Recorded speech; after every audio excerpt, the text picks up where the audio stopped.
Hola, mi amigo querido. Vamos al estudio de la lección número 13 para el 26 de marzo del año 2022. Esta es la última lección del trimestre. El próximo trimestre estudiaremos el libro de Génesis. El título de la lección para esta semana es Permanezca el amor fraternal. En realidad, el capítulo 13 de la epístola a los Hebreos son recomendaciones finales del apóstol a los hermanos hebreos. Entonces, el propósito de esta lección es mostrarnos que la mejor manera de agradecer a Dios por todo lo que hizo en favor de nuestra salvación es vivir en esta tierra reflejando su carácter y por tanto amando, ayudando a nuestros hermanos, vivir en la iglesia, en la comunidad donde estamos, como una familia. No debe haber pleitos, no debe haber discusiones agresivas. No debe haber discusiones, porque mientras cada ser humano sea un ser humano diferente, pues pueden haber opiniones diferentes. El asunto es no deben haber discusiones agresivas. Tú no tienes el derecho de ofender a nadie, de agredir a nadie, aunque creas que lo estás haciendo en el nombre de Dios. Mucho menos deberías usar el nombre de Dios para ser agresivo. Bueno, vamos al estudio de la lección en sí. El primer subtítulo de esta lección dice cuidar al cuerpo de Dios. Voy a leer el texto y lo voy a comentar. Hebreos capítulo 3, versículos 1 al 3 dice: que el amor fraternal permanezca en ustedes. Voy a parar aquí en la lectura del texto para comentar el verbo permanecer. Que el amor fraternal permanezca en ustedes. Lo que Pablo está diciendo aquí es que el amor no es un sentimiento, porque el sentimiento no permanece. El sentimiento es pasajero. El sentimiento es hoja que los vientos de las circunstancias llevan de aquí para allá. El amor no es sentimiento. Puede involucrar sentimiento, pero el amor es un principio y los principios son eternos. Por eso Pablo, en sus recomendaciones finales a los hebreos, dice que el amor fraterno, el amor entre hermanos, el amor permanezca. Ahora, ¿te acuerdas en qué otra parte de la Biblia se usa este verbo permanecer? Cuando en Juan 15 Jesús dice, yo soy la vid, ustedes los pámpanos. Así como el pámpano produce frutos si permanece en la vid, permanece en mí, en Cristo. Bueno, la única manera de que el amor permanezca en nosotros es si nosotros permanecemos en Jesús. Vuelvo a la lectura del texto ahora. Dice, que el amor fraternal permanezca en ustedes y no se olviden de practicar la hospitalidad, pues gracias a ella, algunos sin saberlo, hospedaron ángeles. Acuérdense de los presos, como si ustedes mismos estuvieran presos con ellos, y también de los que son maltratados, como si ustedes mismos fueran los que sufren. Hay pensamientos maravillosos en este texto. Dice que si el amor fraterno permanece en nosotros, pues la hospitalidad va a ser una característica del cristiano. La hospitalidad. En los tiempos de Pablo no habían hoteles, habían hospederías caseras, pero no habían los hoteles como existen hoy. Hoy día el mundo hotelero es un mundo de negocios fabuloso. En los tiempos de Pablo no eran así. Entonces la gente se hospedaba en cuartitos ahí al lado de las casas de las personas. Muchas familias alquilaban sus casas. Pero Pablo le dice a los cristianos de aquellos tiempos, ustedes deben ser hospitaleros, o sea, hospitalarios, la palabra correcta en castellano, hospitalarios, deben hospedar a sus hermanos que vienen de otros lugares. Hospedar. El otro día alguien me dijo, pastor, yo no puedo hospedar a un extraño en mi casa. Es que a medianoche me mata, se lleva todo lo que tengo. Por eso Jesús dijo que por haberse multiplicado la maldad, el amor de muchos se enfriará. Pero trayendo la historia para nuestros días, lo que Pablo está queriendo decir aquí es que si Cristo vive en nuestro corazón, si el amor de Cristo permanece en nosotros, entonces nosotros debemos tener el corazón abierto y la mano extendida, dispuesto a ayudar al que necesita ser ayudado. Tal vez no necesitas recibir a nadie en un cuarto de tu casa, pero no hay gente que necesita de comida con quien podrías tú compartir un poco de las bendiciones que Dios te da. No hay gente necesitada en tu barrio, en la comunidad donde vives. No hay personas que necesitan una palabra de amor, que necesitan de una oración o de una visita. Pues Pablo, cuando habla aquí de la hospitalidad, no está hablando solamente de recibir a alguien en la casa, sino de extender la mano. Yo diría más de recibir a alguien en tu corazón, de abrigarlo en tu corazón, de ayudar a las personas que necesitan más de ti. Y entre ellas, Pablo coloca a los presos. Acuérdense de los presos. Naturalmente, en aquel tiempo y en el contexto en que Pablo escribe, estaba hablando de los presos por causa de la fe, los presos por causa del Evangelio. Pero tampoco deja de hablar y de mencionar aquí cualquier tipo de preso. Gente que necesita de una palabra de ánimo. Yo conozco mucha gente que ha estado presa, ha conocido a Jesús en la prisión y hoy día son cristianos valorosos, predicadores del Evangelio extraordinarios, porque en el momento extremo de la vida, allá en la prisión, sin esperanza ninguna, se encontraron con Jesucristo. ¿Por qué? Porque un hermano de la iglesia fue a visitar a los presos que no conocía, habló del Evangelio de Jesús, habló de la esperanza, esas personas aceptaron a Jesús y hoy son instrumentos maravillosos para Dios. Y dice más Pablo en esta parte, dice, acuérdense los maltratados, como si ustedes mismos fueran maltratados. En otras palabras, Pablo nos está dando aquí un consejo para aprender a vivir en comunidad. Colócate en los zapatos del otro. No juzgues a las personas. Pero ese es muy chismoso. Pero pregúntate por qué es chismoso. Porque ese es muy orgulloso. Pero ¿por qué es orgulloso? Nadie nace orgulloso. Nadie nace hipócrita. Nadie nace borracho. Nadie nace mentiroso. La vida y las circunstancias los hacen. Entonces, antes de criticar, antes de juzgar, colócate en el lugar de esas personas.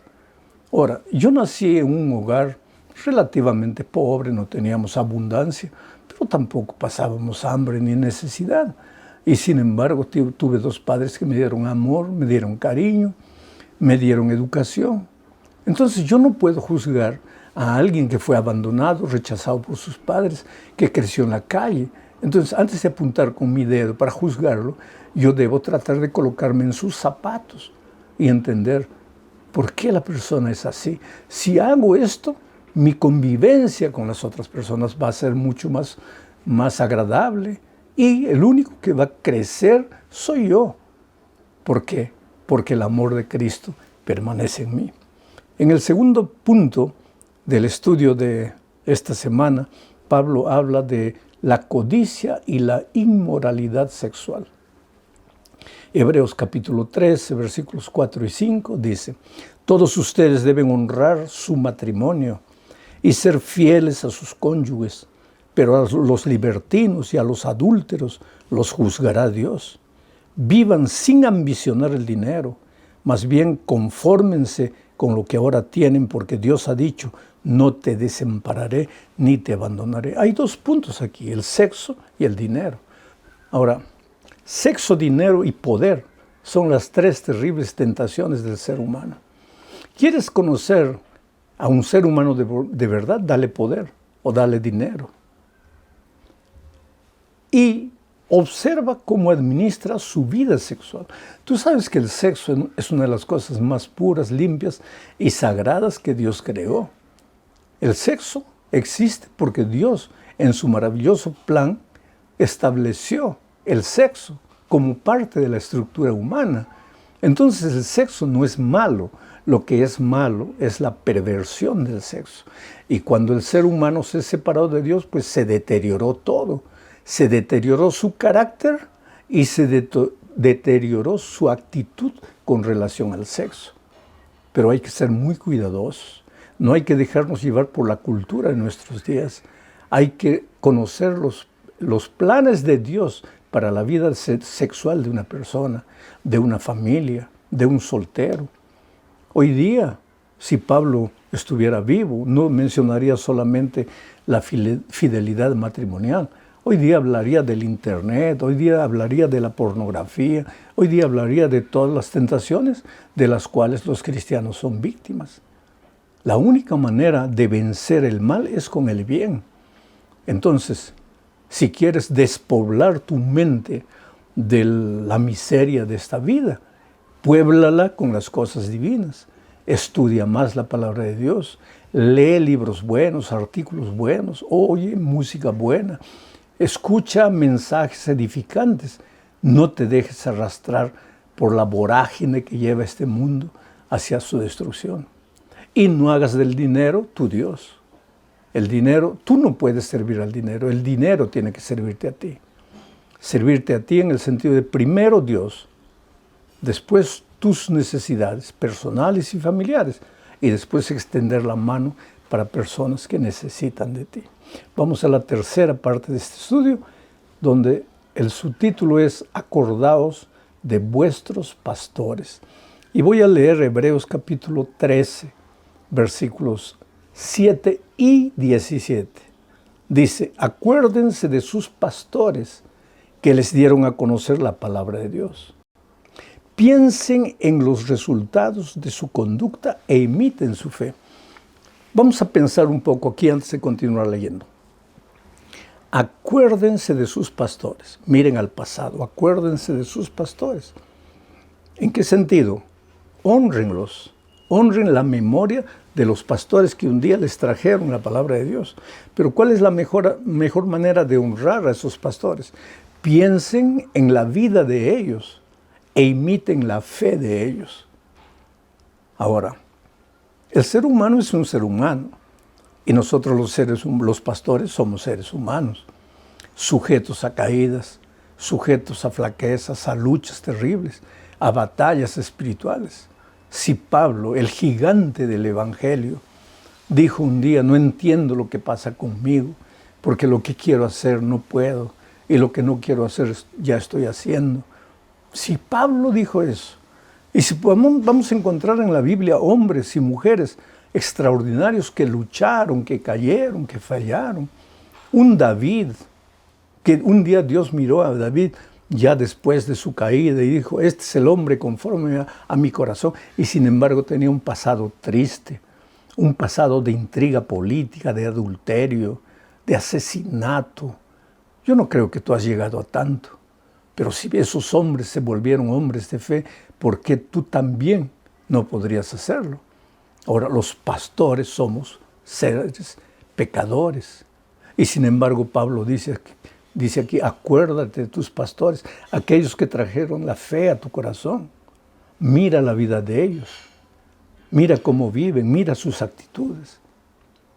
Yo a veces me siento emocionado y cuando estoy solo, converso a Dios y muchas veces le digo que yo no soy digno de eso. Cuando yo regresaba de Ucrania para aquí, lo hice en etapas. Primero viajé 1 hora y media a Varsovia para ver si mis pulmones resistían. Ahí descansé un día. Al día siguiente viajamos para Lisboa, donde me quedé 2 días para ver si mis pulmones todavía resistían, porque el viaje de Varsovia a Lisboa nos llevó 4 horas. Después ya vendría el viaje grande de 11 horas de Lisboa para aquí, para Brasilia. Y yo estaba andando en el centro de la ciudad. Quiere decir, andando todo enfermo, ¿no? Respirando, Mi hijo a mi lado cargando el procesador de oxígeno para ver si en algún momento me hacía falta oxígeno, caminando lentamente. Y nos sentamos en una plaza allá en Lisboa, en un parque, mirando al río, al famoso río Tejo. Y de repente un muchacho me miró y me dijo, ¿eres tú? Y le dije, sí. Y empezó a llorar. Y era un joven angolano que estaba de paso por Lisboa, haciendo turismo. Y él se acercó a mí llorando y me dice, no es posible.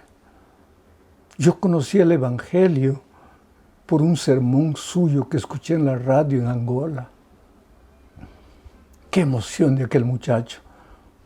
Yo le dije, mira, yo entiendo tu emoción, pero guarda tu emoción para tu encuentro con Cristo cuando Él vuelva. ¿Y sabes lo que él me dijo? Sí, voy a guardar mi emoción para encontrarme con Cristo, pero también para encontrarme con la hermana de White, porque la lectura del camino a Cristo me ayudó a crecer espiritualmente. Oh, querido, nosotros los seres humanos somos seres humanos. Y sin embargo, Pablo dice que a pesar de eso, nuestra palabra, nuestra vida, aún defectuosa, puede servir de inspiración. Gracias por la confianza que tienes en tus líderes espirituales. Yo sé que cuando tú escuchas estos comentarios es porque de alguna manera crees en lo que estoy diciendo. Y eso me aumenta una responsabilidad extraordinaria. Me lleva a los pies de Jesús a entender que un día Él me llamó a este ministerio, a pesar de lo que soy, con mis limitaciones, porque tenía un plan para, a través de mi ministerio, llegar al corazón de muchas personas en el mundo, personas que yo no conozco. Cuando yo estaba enfermo, cuántos mensajes de los 5 continentes, de gente que decía, pastor, yo no lo conozco, pero estoy orando por usted.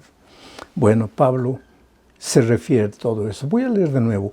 Acuérdense de sus pastores que les dieron a conocer la palabra de Dios. Piensen en los resultados de su conducta e imiten su fe.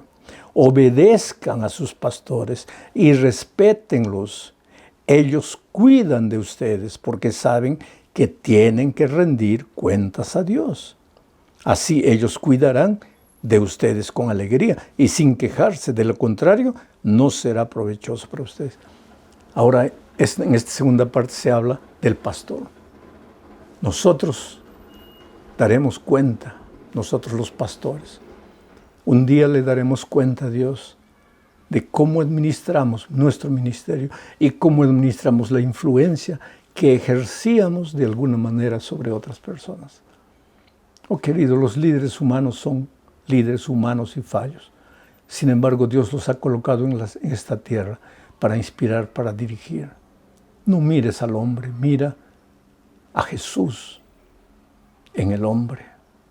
¿Te acuerdas cuando David llegó a una cueva y encontró durmiendo al rey Saúl, que ya en ese tiempo había sido destituido de la gracia de Dios? Él podría matarlo porque lo estaba persiguiendo a él, a David. Pero David dijo, este es el ungido del Señor. ¿Cómo podría colocar mi mano sobre el ungido del Señor? Ya no era ungido, pero David lo respetó. Tú muchas veces vas a encontrar pastores que te fallamos. Podemos ya no ser ungidos. Y sin embargo, Dios nos colocó en esta tierra. Y Pablo amonesta a su iglesia.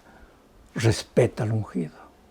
Respeta a esos hombres que Dios los colocó en el ministerio.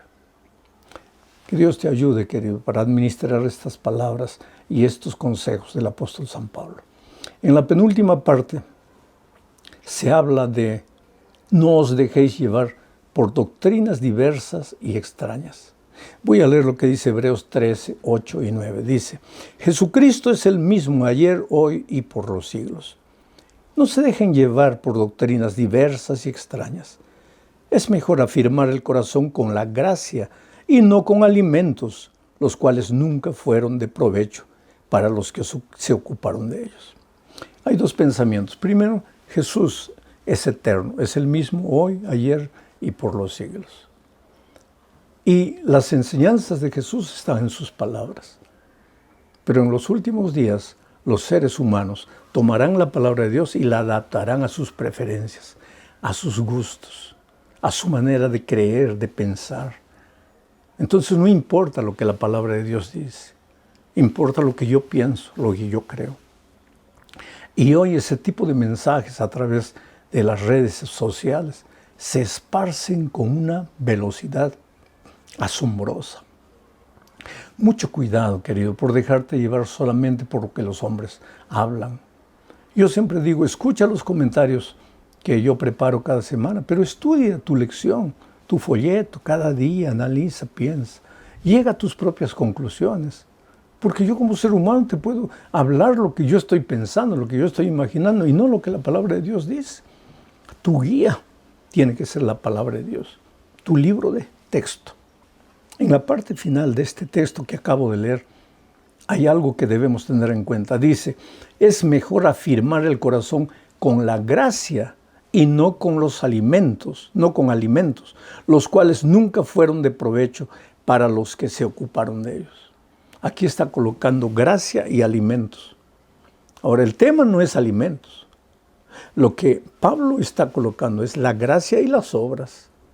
Mucho cuidado con depositar tu confianza en la salvación en las obras. Sea música, sea comida, sea la manera de vestirte. Ahora cuidado, entiéndeme bien. Yo no estoy diciendo que porque Cristo te salva por gracia, puedes comer lo que sea, puedes vivir como sea, portarte como sea. No estoy diciendo eso, querido. Entiende bien. Lo que te estoy diciendo es que aquí Pablo coloca la gracia como el fundamento de tu salvación y las obras como un fundamento falso de salvación. Entonces, no descuides las obras, pero construidas encima de la gracia. Ahora, si tú fundamentas toda tu fe en la gracia, el resultado natural serán las obras. Y esto Pablo está hablando cuando habla de las diferentes doctrinas extrañas. ¿Por qué? Tal vez porque una de las principales doctrinas extrañas no van a venir así diciendo, hay que adorar esto, hay que... No, no de esa manera, sino a través de un mensaje hasta, yo diría, sincero del comportamiento, la conducta. Y sin embargo, te sacan del terreno de la gracia y te llevan al terreno de las obras y tú ni te das cuenta. No te olvides de Jesús, no retires a Jesús nunca de tu vida porque Él es el fundamento de tu salvación. Llegamos a la parte final de este estudio hablando del subtítulo Salgamos a Jesús fuera del campamento. Dice Hebreos capítulo 13, versículos 13 y 14. Así que salgamos con Él fuera del campamento y llevemos su deshonra, pues no tenemos aquí una ciudad permanente, sino que vamos en pos de la ciudad que está por venir. ¿Qué quiere decir salgamos a Jesús fuera del campamento? En Israel, fuera del campamento, era el lugar donde Dios no estaba, porque se suponía que Dios estaba en el campamento, no fuera del campamento. Fuera del campamento era el lugar a donde se llevaba la basura del campamento. Ahí estaban los leprosos, que eran considerados inmundos. Allí también se condenaba, se juzgaba y se mataba a los delincuentes. Todo eso fuera del campamento. Ahí no podría estar Dios. En medio de la basura, no. Pero Cristo vino. Y Cristo murió en la cruz del Calvario. Y el Calvario no estaba dentro de Jerusalén, estaba fuera de Jerusalén, fuera del campamento. Jesús fue crucificado en el Calvario, fuera del campamento. Y ese lugar que antes era considerado inmundo, fuera del campamento era el lugar de la basura, Ahora, por la muerte de Cristo, ese lugar de la basura se transforma en un lugar donde Cristo está. Porque Cristo entró a la basura para limpiar la basura. Cristo vino a los pecadores para transformar a los pecadores. Cristo vino a los que no tenían salvación para darles salvación. Y ahora, si quieres encontrar al Señor Jesucristo, corre a Jesús, corre a los brazos de Él, que te está esperando para hacer de ti una nueva criatura. Que Dios te bendiga ricamente.